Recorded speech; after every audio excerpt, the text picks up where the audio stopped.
If you want to do well in coaching, never give advice. Advice coaches fail. Because that also makes an assumption that you know everything. So I hate words like life coach. Really annoys me. Because I'm often referred in the media as life coach. And I'm not a life coach because who am I to know everything about life? I don't know. So when I first started, I started off as the word trainer. Then I got rid of that because that's another awful word. Then I became a soft skill trainer. That's another disastrous, horrible word. Hate it. Then I became, what did I become after that? A coach. And then everyone became a coach, so I thought I'd dump that title. Then I became a life coach, which is like the most awful word. Now, currently, I'm going to change it soon because people are using the same title. I'm currently a peak performance coach. That's right, but I'm going to change that now because lots of people are using that. So I don't like to use the same words that people are using because it's like having a degree becomes common. So now I'm going to think of a new name. But while I was thinking of names, I thought of a name for the coaching program that I do because what I'm about to share with you is something I've never, ever declared publicly in terms of my coaching. My best work is done when I talk to people. If I talk to you on a one-to-one basis for 20 minutes, I will have a profound impact. I know that. But then I used to think to myself, oh, it must be me, I'm really good. But I'm not good. Of course I'm not good. What I am good at doing, though, is putting together a system that if you put people through it, it will work. Someone came up to me just now and said, I'm running a business. Are you still here? I'm running a business. Do I need a coach? The guy who asked me just now, he's at the back. He asked me, I'm running a business. I'm too busy. I have no time for family. I have no time for this. I said, you're not busy. You're disorganized. He's not busy, is he? He's disorganized. Because even Richard Branson runs 15,000 businesses, but he has time for holidays, family, etc. So you're disorganized. Or he doesn't have the art of delegation. Or he doesn't have a team. And if he doesn't have a team, that means he doesn't know how to build one. So does he need coaching? Hell yeah. Everybody needs coaching. Now the question is, how do you know that you're hiring a good coach?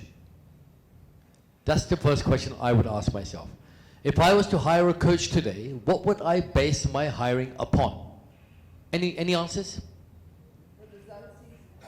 The results he's had. Now, how do I prove the results he or she has had?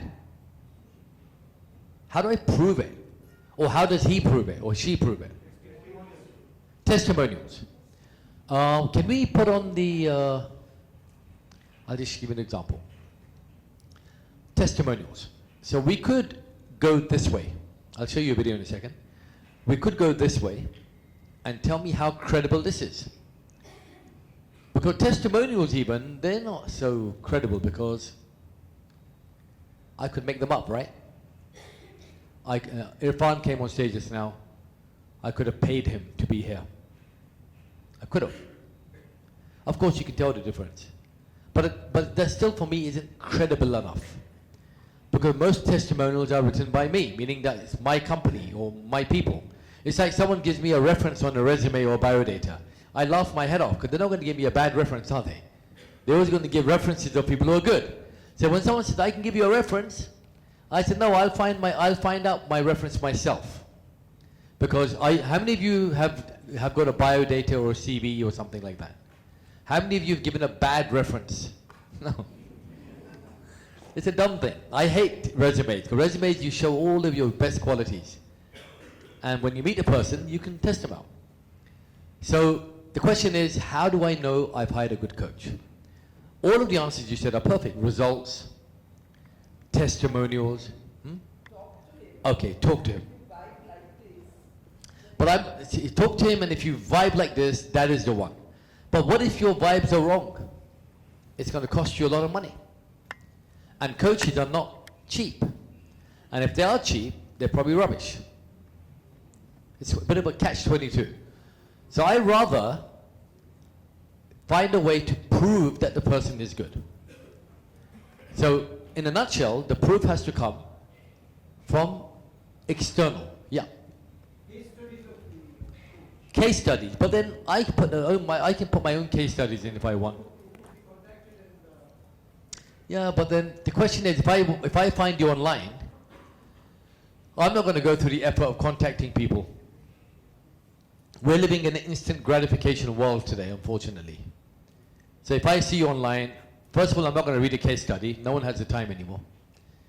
I need to know like that. How do I do it?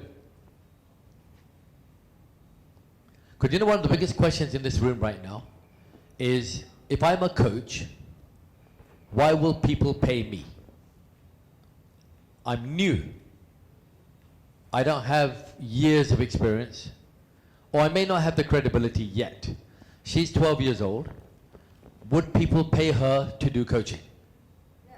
Yeah. She has a backing of someone. Yeah, if she's 12, how much could she, let's take her as an example, if you may. She's 12 years old. Could she make 30,000 rupees a month right now? Yes, she could. Now, how can she make 30,000 a month? By coaching. But obviously, but how? The question is how. So first of all, we don't know who her target audience is. Who's going to listen to a 12-year-old? Maybe other 12-year-olds. Maybe 10-year-olds. Maybe even 15-year-olds. Holy moly, what a smart kid. I want to be like her. I'm 15, but she's 12, but she's smart. So even if she charges, for example, 1,000 rupees a month. 1,000, which is not much. It's like nothing. And she, how much did I say she can earn? 20,000? 30. So she needs how many people? 30. So divide 30 by 5 comes to? So she needs 6 groups of 6 people. Sorry. See? Maths fail. 6 groups, 5 groups of 6 people. Correct? 6 group of 5 people. Okay, see? Whatever. Either way, that means she has 30 people. How difficult is it for her to get 30 people? Or what she could do, she could be smart and say, I'm not charging 1,000. I'll charge 2,000. Would somebody pay her 2,000 rupees to coach somebody per month? Yes or no? Yes.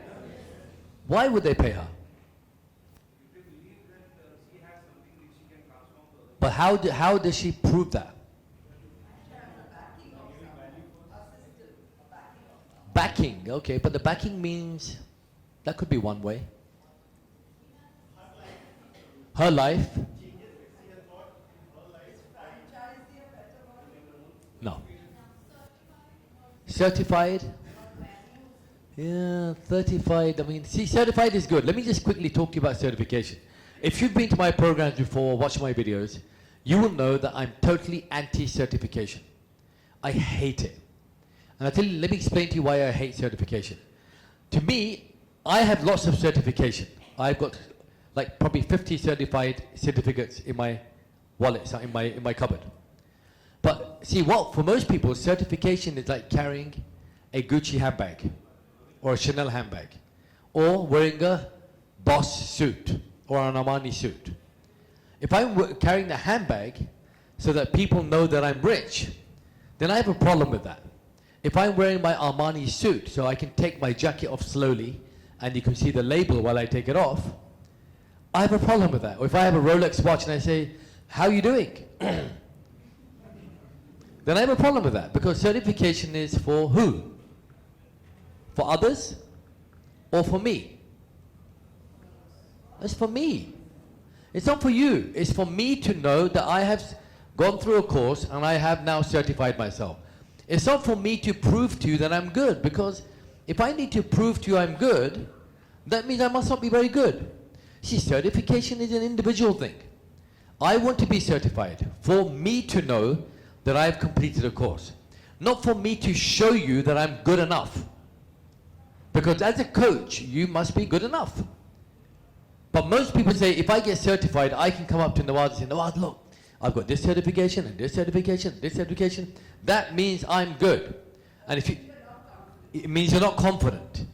But if I've got 10 certifications and you don't know about it, but for me to know that I've got certain certifications, that means I'm confident. See, coaches that declare their certificates as their achievements, to me, are absolute rubbish coaches. Like NLP is a good example. Anyone heard of NLP? Very popular in India. It's become like a, I used to teach it, I stopped teaching it, because every man and his dog is teaching it really badly. So I decided to get away from it. NLP is a really good program. But how many people have done NLP courses? Okay, so if I sat with you, I'm guessing that out of 9 of you, out of 10, if I ask you basic questions of NLP, you'll have no idea. I bet you anything you want.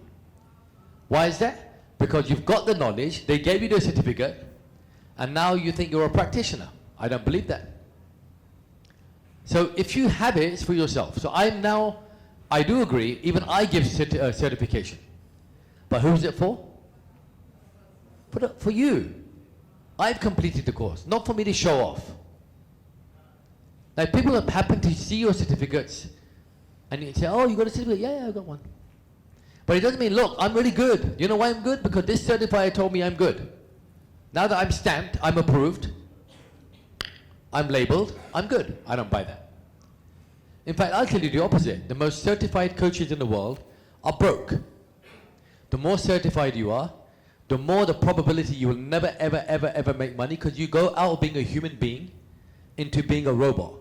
Step 1, do this. According to do this. I have no formal structure that I cover. Like when I did the intervention with her, that wasn't part of my process. I did it because I know I can do it. I'm fluid. As water. Even when she sleeps at night, she's going to think of me today. She will. She'll wake up in the morning, she'll see food, she'll think of me. She'll see food, think of me. Because I'm going to make sure that happens. By the time she leaves, she's going to now make a decision that I'm never going to eat. I'm never going to eat, but I'm not going to eat rubbish again. I'm not. And her friend is there to ensure that that doesn't happen. So a good coach, how can she become a coach? She can charge higher, and if she gives value, people will accept. Yeah, go ahead. Mind your head. Oops. How well she is organized? Makes no difference. I'll tell you why. Because what does she need to do? As long as she has a system, what does she need to do? What organization does she need? Give me an example. Like myself, I am a physician. So, parents bring their kids to me because they see that my kids are healthy. Right. So they bring the kids to me for the treatment. That seeing that my kids are healthy. So if she is organized with her things, then people will come to her to know that how are you well organized. Yeah, but the thing is, 12-year-old kids don't give a damn about being organized. They're not interested in being organized. They want, what do they want to do? What do 12-year-old kids want to do? They want to have fun. They want to study a little bit. They want to. What else does 12-year-old? In fact, see, they all think they know what you want. They have no idea. They have no idea. We think we know. But my point is, trust me, 12-year-old kids do not want to get organized.